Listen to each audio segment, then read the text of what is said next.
अच्छा, जयंत चौधरी लड़के नहीं थे?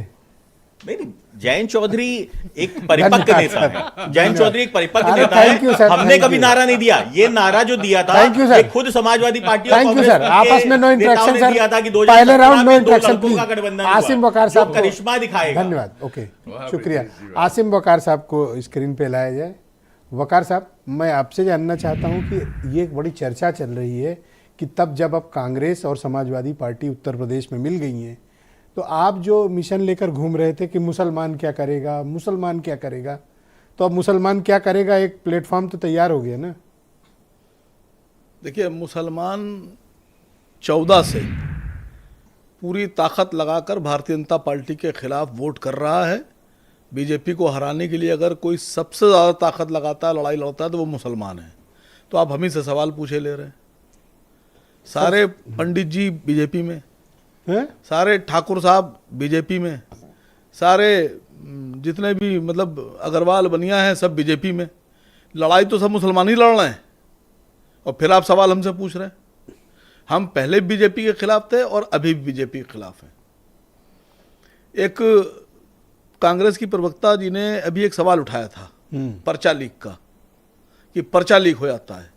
मैं आपके चैनल पर एक बात कहना चाह रहा था कि जिन जिन सरकारों में पर्चे लीक हुए हैं, दरअसल वो सरकार प्रायोजित होते हैं।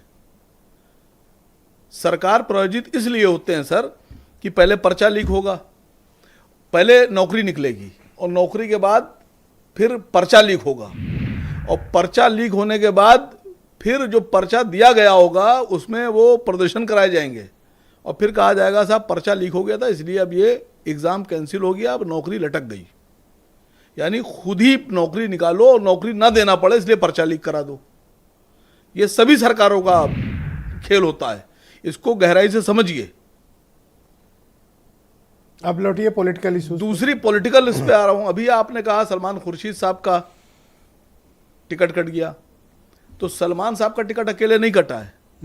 भरूच से अहमद पटेल साहब की जो सीट थी वहां भी उन्होंने आम आदमी पार्टी को दे दिया। ये कांग्रेस के वो बड़े नेताओं के नाम मैं ले रहा हूं, मुसलमान नेताओं के, जिन्होंने अपनी पूरी जिंदगी कांग्रेस में लगा दी।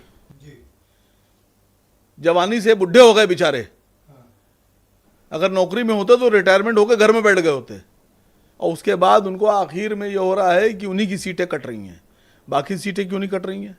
आप ऑफर कर दो दोनों को।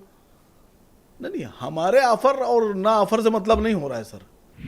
हम तो सीधी सीधी सी बात कर रहे हैं। हमने तो एक सवाल खड़ा किया, आपने खाली सलमान खुर्शीद की बात की थी, मैं अहमद पटेल साहब की बात कर रहा हूँ। सोनिया जी के वो राजनीतिक सलाहकार, पीए, सबसे करीबी आदमी रहे हैं। अच्छा, ये नोटिस किया कि पूनिया जी की क्लियर हो गई, उनकी फंस गई? मैं कह तो रहा हूँ आपसे कि इससे मुसलमानों की सीटें क्यों दी जा रही हैं, अच्छा, कंप्रोमाइज की जा रही हैं, सरेंडर की जा रही हैं। मुरादाबाद भी देखो। हैं? फिर मैं छोड़िए सर, बाकी तो कांग्रेस जाने और समाजवादी पार्टी जाने। नहीं, आप अपनी तकलीफ बता सकते हैं, मतलब सर, जब लोग सुनेंगे। हमारी सबसे बड़ी तकलीफ ये है कि समाजवादी पार्टी ने उन तमाम लोगों को अलायंस में लाकर, चाहे वो राजभर हों, चाहे वो आरएलडी वाले हों, इनको लाकर इनको चुनाव में 2022 में लड़ाया, इनको मुसलमानों के वोट दिलाए और फिर ये बीजेपी में चले गए।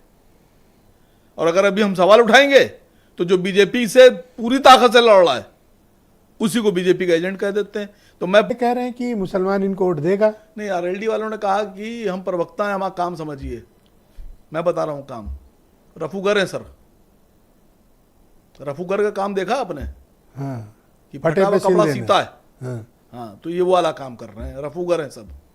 इनके साथ मुसलमान जाएगा, आपका क्या मानना है? नहीं, नहीं जाएगा सर, मुसलमान नहीं जाएगा। अरे क्यों नहीं जाएगा? भाईचारा मीटिंग की है। नहीं, बिका हुआ मुसलमान चला जाएगा जिसको कुर्सी की भूख है। नहीं, इस ना, तरीके पहले पैसे राउंड की नहीं कहने नो, चाहिए। नहीं, आप मुस्लिम कौम explain के लिए ना करिएगा। कहें। आप मुस्लिम explain कौम के लिए इस करिए। तरीके के शब्दों का प्रयोग विजय नहीं नो, होना प्लीज। चाहिए। विजय जी, इस तरीके के शब्दों का प्रयोग अगर मुस्लिम कौम के लिए होता है तो दर्द होता है। देखिए, धर्म के नाम पे नहीं, धर्म के नाम पे इस तरीके का अगर प्रयोग होता है तो दर्द होता है। Vijay ji, please cooperate. Go ahead sir, 20 second बचे। जिनको पैसे की भूख है और जिनको कुर्सी की भूख है, और जो बिना ताकत और बिना पैसे और बिना सत्ता के और बिना सुरक्षा कर्मियों के रह नहीं सकते हैं, वो कहीं भी जा सकते हैं। तो आपके हिसाब से सपा वालों को वोट वो देंगे? तो आरएसएस में भी जा सकते हैं सर, वो विश्व हिंदू परिषद में भी जा सकते हैं।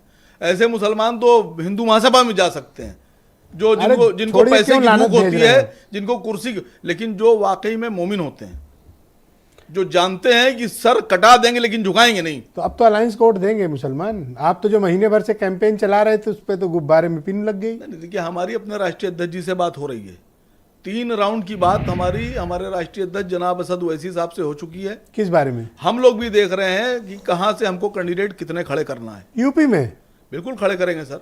क्या बात कर रहे हैं? हम अपने राष्ट्रीय अध्यक्ष से गुजारिश कर रहे हैं, हम उनको फीडबैक दे रहे हैं। कोई हिस्ट्री नहीं है पॉलिटिकल। मैं आपसे कह रहा हूं ना कि 3 राउंड की बात हमारी उनसे हो चुकी है। मन में हिम्मत बना पा रहे हैं? बिल्कुल लड़ने बैठे हैं सर। हारने और जीतने की सवाल नहीं उठता, बात होती है लड़ने की। हार जीत तो तब फैसला होगा ना जब लड़ेंगे। अब बताऊं आपसे, मैंने एक साहब को एक जवाब दिया था।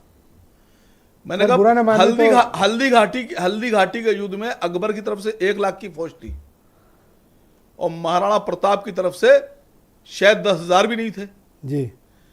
लेकिन जब इतिहास लिखा गया तो उसमें महाराणा प्रताप का भी जिक्र है और अकबर का भी जिक्र है। और जो दूरबीन लेकर पिक्चर देख रहे थे ना, पिक्चर देखने वाले, हाँ। उनका कोई जिक्र नहीं है। सर हम फाइटर लोग हैं, हम लड़ेंगे, हारे या जीते, हम हारे या जीते, लेकिन इतिहास में हमारा नाम लिखा जाएगा। आपको मैं याद दिलाता हूं कि आप ये जो अभी वीरता की कहानी सुना रहे थे जी, यही कहानी सुनाने आप राजस्थान गए थे। पूरे राजस्थान के चुनाव में असेंबली के जो अभी बीता है 1500 वोट नहीं नसीब हुए थे आपको, 1500। तो उसके बाद सर हम पर आप आ रहे हैं कि आप उत्तर प्रदेश लड़ेंगे सर।